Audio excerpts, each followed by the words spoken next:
सोने चांदी की कीमतों में आज 15 मई को गिरावट है।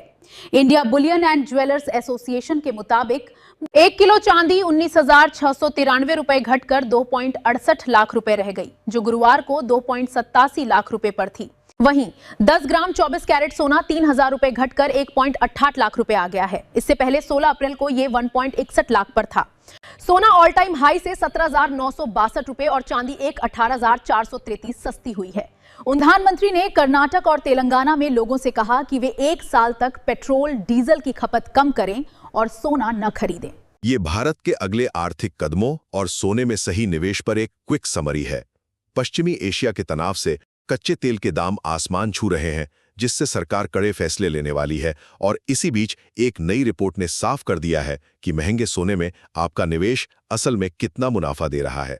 तो पहला बड़ा अपडेट यह है कि पश्चिमी एशिया की टेंशन की वजह से क्रूड ऑयल $100 के पार चला गया है और हमारा रुपया 10% तक गिर चुका है। जेएम फाइनेंशियल की माने तो पीएम मोदी का हालिया भाषण दरअसल एक मार्केट सिग्नल था। आसान भाषा में कहें तो तैयार रहिए, जल्द ही पेट्रोल डीजल के दाम, विदेश पैसा भेजने की LRS लिमिट और सोने पर इंपोर्ट ड्यूटी बढ़ सकती है।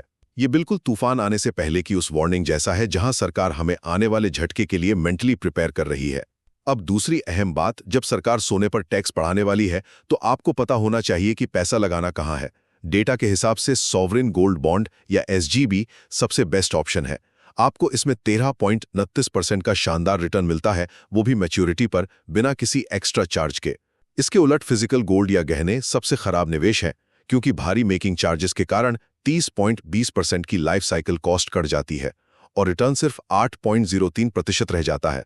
आप ही सोचिए, अगर गहने खरीदने बेचने में ही आपकी 1/3 पूंजी उड़ जाए तो क्या ये सच में निवेश है या बस एक महंगा शौक? और अंत में, अगर आप SGB के 5 साल वाले लॉक इन पीरियड में पैसा नहीं फंसाना चाहते तो गोल्ड ETF एक जबरदस्त ऑप्शन है।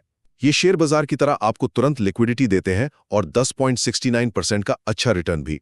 हाँ, विज्ञापनों में मोबाइल ऐप से डिजिटल गोल्ड खरीदना बड़ा आसान लगता है, लेकिन बिना किसी ठोस सरकारी रेगुलेशन के ये ETF जितना सेफ बिल्कुल नहीं है। तो कुल मिलाकर बात यह है कि इस ग्लोबल अनिश्चितता के बीच अपने फालतू खर्चे रोकिए और सोने में निवेश के लिए पुरानी परंपराओं को छोड़कर सिर्फ डेटा पर भरोसा कीजिए।